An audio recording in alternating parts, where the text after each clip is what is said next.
Hey, how's it going, guys? Wanted to do a short little, hopefully short anyway, short little tutorial on rendering uh, passes out in Zbrush. My buddy Keo was uh, uh, was wondering how to do that, so I thought I'd put together a small little tutorial to kind of go through that process that I've learned from some really good instructors like Andrew Baker and Brian Wanya. So I want to try to impart some of that knowledge I've gained and try to put together this little tutorial and to kind of help me as well as spread that knowledge around. So yeah, so let's just jump right into it. I've been working on this guy past couple of days or so. Um, Nothing special. He's still kind of pretty rough out there, he's all separated out or whatever. Nothing too fancy. Playing around with some fiber mesh, whatnot. But the cool thing about this process is that you can take it at any point, and you can even take your non-colored, your non-poly painted renders out and take those into Photoshop and do some black and white passes, and those help a lot. Early on, you can free yourself from ZBrush a little bit because sometimes you get caught up in what you're doing and sculpting detail. That it's nice to go into Photoshop and think about things in a different way and maybe get some more design ideas out. So first things I'm going to come in and do is come here to the light tab and then just dock it over to the right over here. And then the next thing I'm going to do is come into the render and dock that as well. So one thing that is pretty cool, like let's say once you have them in kind of like the pose that you want to render out. And for this guy, I was thinking, something maybe like this. I think could be really cool. Is if you go over to the document tab, there's this Z app link properties little window, and like let's say you have your character, in the position that you want him, and you don't want to move them around. So if you click on this custom transform, it'll save kind of the camera position, which is really cool. So like if I come in here and turn them around or whatever, and then I go back into the document and click that once, it'll snap back to that. So it's a cool kind of thing to have, so you don't lose. If you accidentally nudge your dude and you're like, shit, I already rendered a couple passes. How do I get it back? You're never going to get it exactly right. So it's a cool thing to know, to have these custom views here. And if you need to clear it, you can just hit clear all, and then clear all the views, and then you can save some new ones. Okay, so before I do that, I'm gonna kind of increase the document size just a little bit in the height, and just so I get a little more resolution.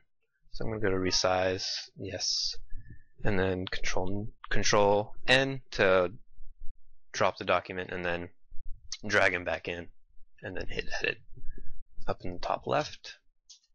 So I'm going to zoom out just to see how much I need to fill the space now.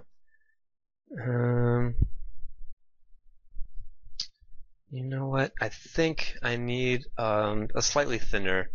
I don't need it to be so wide, so I'm going to come in and take down the width just a little bit and resize him. Yeah, yes. Control N again. Click and drag to drop him back in, and then hit T or edit to drop him and make him editable again. I think that's kind of cool. So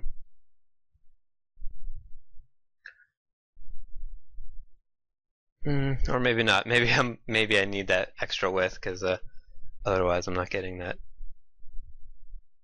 hand kind of where I want it. So let's just do that again. Let's just increase the width back up and resize. Cool. Cool. So let's zoom out and see how much we need to fill. Yeah, I'm thinking something like that. It's pretty cool. And I think I'm just gonna quickly kind of rotate these eyeballs here. So I'm gonna mask out one and then hit rotate.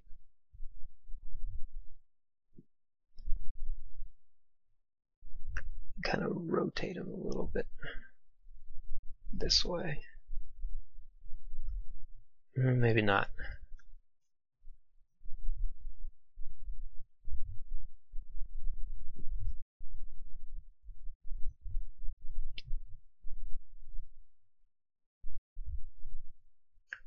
Good old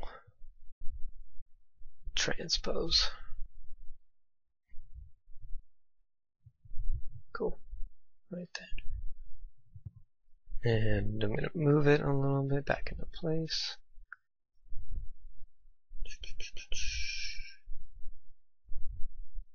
Doesn't have to be perfect. I'm not really going for complete perfection here, but just a little, eyeball. And then I'm going to do the same to the other eye here. Rotate it a little bit, just so we get some of that.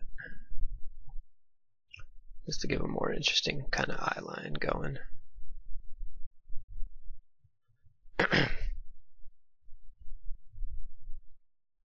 Yeah, it's feeling a little bit better, I think. Cool. So I'm going to go back into my draw mode, and I'm going to fix up his eyelid just real quick, hopefully. And one cool thing to do, if you haven't set it, is setting up your hotkeys for your like most used brushes to be numbers, like on your keyboard.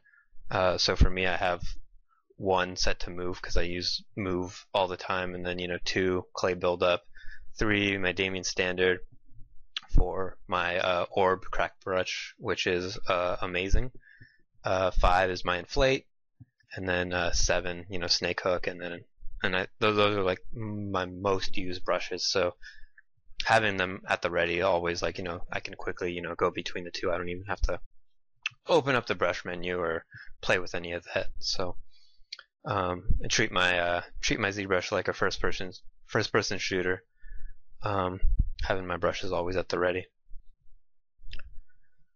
So that's looking pretty cool to me.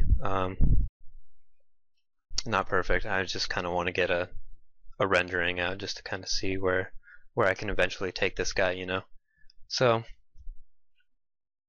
let's get him kind of into a position I want him at, maybe somewhere around here, and come into document, and I'm going to save this guy right here because I think that's looking pretty cool. All right, so now time to let's get some passes out. I'm going to do some passes without the hair for now, because I can always just paint that in Photoshop. And I go back to my custom view because I accidentally hit this guy over here. So what I'm going to do is play around with this light source and get something. I'm going to turn this deep shadow off as well because I don't want it to be too dark. So I'm going to play around with something until it looks roughly where I want. So I'll come up here and do a BPR pass, and it should go pretty quick. Haven't edited any of the shadow settings or anything like that, so I'm kind of digging what I got here. I like what's going on. Ooh, fantastic! Zbrush crashes on me. Give me a sec. Let me Oh, no, it didn't. Okay, it came back. It looks like it's just being very weird.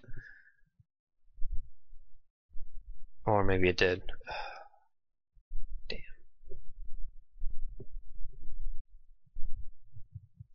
I don't think it likes, I don't think Camtasia is playing too well with my Zbrush right now. Because, yeah, it's not liking this at all. Well, it's back. It didn't crash, but, yeah, that's odd.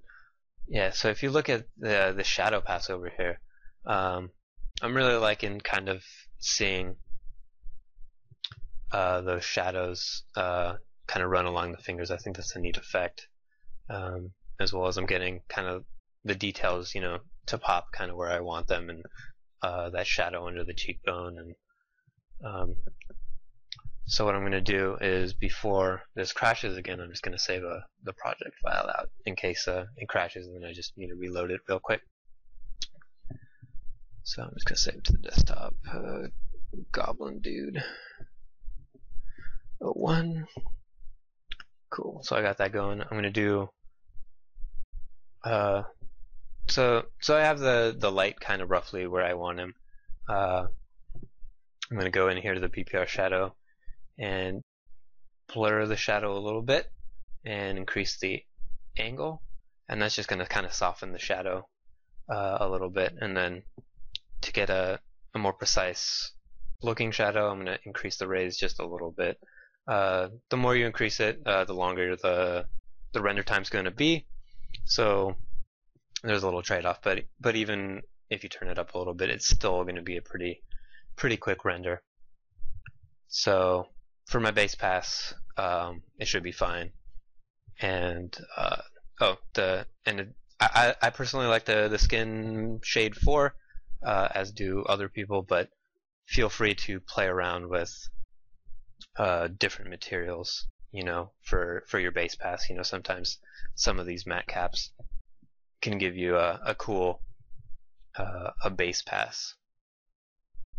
Like that's actually looking pretty cool, so I might use that later on.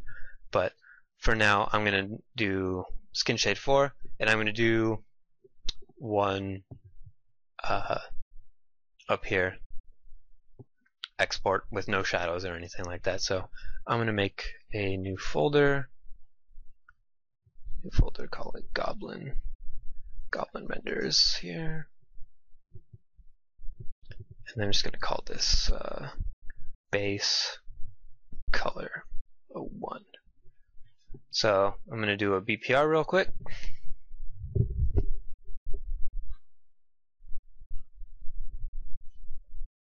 Let that go.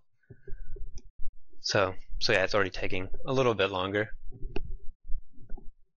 And please excuse my bearded dragon there in the back, kind of munching on some leafy greens. She likes those.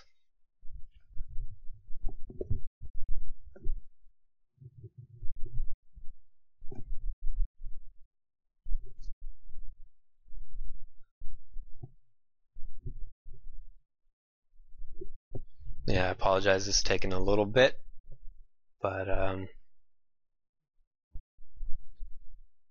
hopefully it won't take too long. I think my computer's running a little bit slow with Camtasia going. So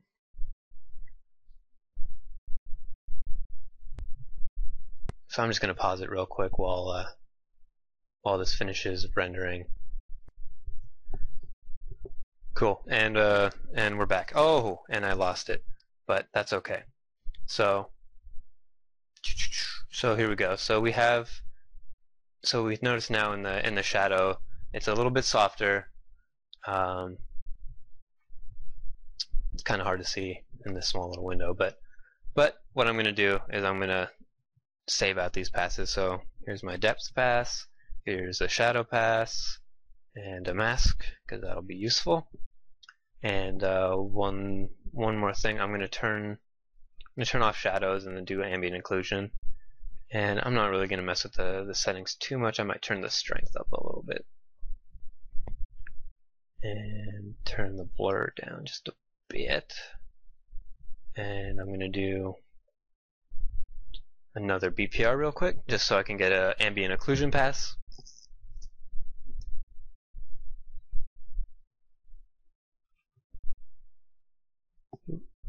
So there we go. So now I have ambient occlusion pass. I'm going to save that out. So that's pretty much all you need for your BPR passes. But then if you want to add more detail, we can now start messing around with some of these materials in here, which is a lot of fun to do, and I encourage you guys to play around and see what you get. Those are the base passes. So now we're going to need some additional lighting passes. Like maybe I'm going to need a rim light, and then my speculars as well. So what I'm going to do is I'm going to turn off my poly paint information on all these guys here.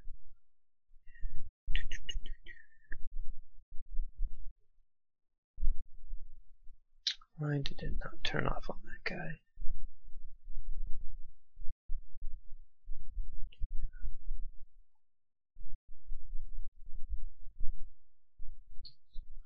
Paint. Huh. That's odd. Not sure why it's not turning off on these guys here.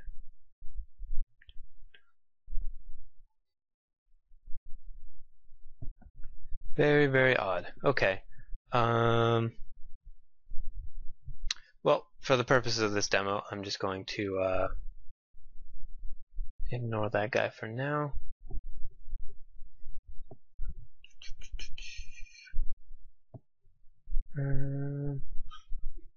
Give me 1 second.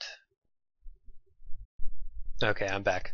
After pulling my hair out for a couple minutes, I found out I was playing around earlier with some keyshot stuff and getting textures out, and I had forgotten that there was a texture map applied. So in here, the texture was on. So anytime I went into the subtool and tried to turn off the poly paint, it wouldn't go away because there was already a texture map applied. So I turned it off in that texture, in this texture map here, and so now I'm back to just a grayscale model. So there's a good point right now that I have moved this guy around, and luckily I saved out that view. So there we go, and just snaps him right back. So now what I'm going to do is render out a couple specular highlight shots. So both these basic material work really well for that. So I'm going to go to basic material here, and it just captures that detail kind of nice and crisply. So, but what I'm going to do is switch the color to black. There we go. So you see only, and this is going to go as like a light layer or a screen layer in Photoshop. So what I'm going to do is come up here, hit export, and call this spec 01, and then I'm going to go here to basic material 2, and this is going to capture a little bit more of that specular here. Export that out, call it spec 02. So those are a couple good options for getting the spec out. I have some more here that are just matte caps that work pretty well, but now I have to switch it back to white. Kind of liking that. That's looking pretty cool. I'm going to export. And you don't need to use all of these. I just like to kind of have a lot to kind of play around with. So spec 03, and let's do center spec, and that's going to really kind of blow out those specular highlights. Export, and spec 04, So really quickly, you have a lot of stuff to play with already. This reflected map is good. I'm going to do a real quick modifier and turn the spec down on this guy because we already have those passes, so we don't really need that. We just kind of want that reflection information. So once again, export this guy, call it reflect 01. So I'm going to go back into the skin shade and actually go to this flat and document. Actually, turn back on the poly paint.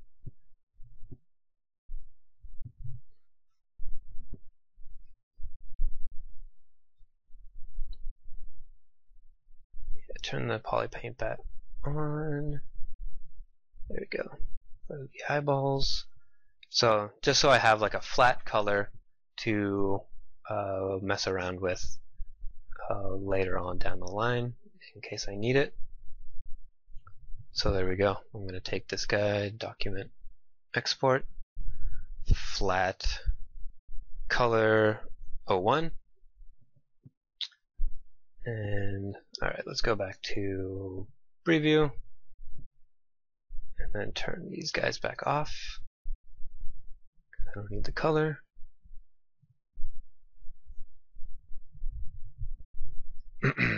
So in my teeth, I'll go here to texture map, turn it off. There we go. Go back to my eyeballs here and turn texture off. There we go. And I'm going to use this guy instead because texture off. There we go. And poly paint off on this guy. So now what I'm going to do is a couple lighting passes. I already have a couple of these matte caps that I like a lot for some of my rim lighting and whatnot. So I'll show you just kind of that. So right away we get those nice nice highlights and rim light right there. So I'm going to export that guy out as rim rim 01. Do another one, rim 02. And then this top light is pretty cool too. Document, export, rim 03. But I forget where I found these online. So if you don't have these, I can show you another way to get your highlights, whatever light source you want, if you want to have a little more control than these. So I'm going to go back to the basic material, and I'm going to turn off this light here and go into light cap and then add a new light. And I believe, yeah, here we go. So if I change the color on the basic material back down to this black over here, so now I have this new light here in light cap, and you can kind of barely see kind of what it's doing. So what I'm going to do is kind of, maybe make it more of a rim light and increase the strength. So there we go. So you can kind of see what that's doing there. And you can play around with wherever you want to, get different effects and play around, with the aperture, make those like nice little crispy speculars, or have more of a fall off to your light. And so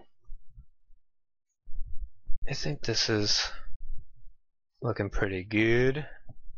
So let's do document, export, and I'm going to do another rim 04. So now we have a lot of stuff to play with in here. One last thing you can do, I'm going to delete this light back out, turn this one back on, go back into here. One last thing that's kind of cool to do is go into this flatten here, go back to our subtools. I'm going to go to masking, mask by cavity, and then do the same for my other subtools as well, like my teeth. Oops.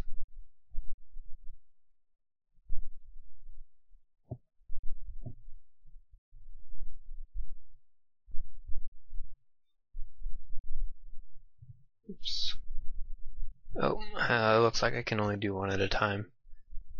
But yeah, since I have it in separate passes, but yeah, if your mesh is all combined into one piece, you can do this mask by cavity, and then this works really well. I'm just gonna kind of show you export cavity 01. So I think that's all the passes I'm gonna do for this guy. I should just keep this simple, but yeah, feel free to play around and with these matte caps and get different things out that you may want to play around with in Photoshop. So now that I have all those guys exported out, I'm going to come into here and import those all in. And you might be thinking, oh god, I have all these passes, I'm going to have to open them one by one. And for the longest time I didn't know about this, but you can go into scripts, load files into stacks. Some of you may know this, but I just recently kind of found out about this through Andrew Baker, and when he showed us this, my mind was kind of blown. So it was a nice thing to figure out or be taught. So we can go to browse. And let's browse to the desktop where I saved these guys out. Go to my Goblin renders, and you won't be able to do all your BPR ones because they're a different bitrate. But anything you exported out just from that document window, you should be able to load into here. So do that again. So I got all these guys here. And I'm going to open. So now I got those, and if I hit OK, it's going to churn through that, and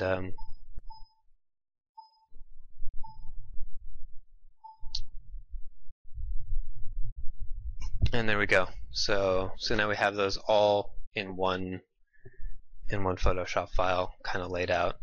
And the only thing you need to do is bring these in manually, which isn't too bad. So just Control A, Control C, Control V. So that's my shadow pass. Control A, Control C for my AO pass. Get this out of the way. Get this guy out of the way. Control A, Control C. Oops. Wrong guy. Where'd you go? Here we go. And drop my mask layer in. And my depth pass. Drop it in. Alright, so I can kind of minimize these guys, get them out of the way. So now we got all these layers in here. What I like to do is I like to select all my lighting passes and group them and just call them lights, just to keep myself organized. And I stay the most organized right at the beginning, and then once I start kind of painting in things later on, it can get pretty messy. But but that's okay. However you want to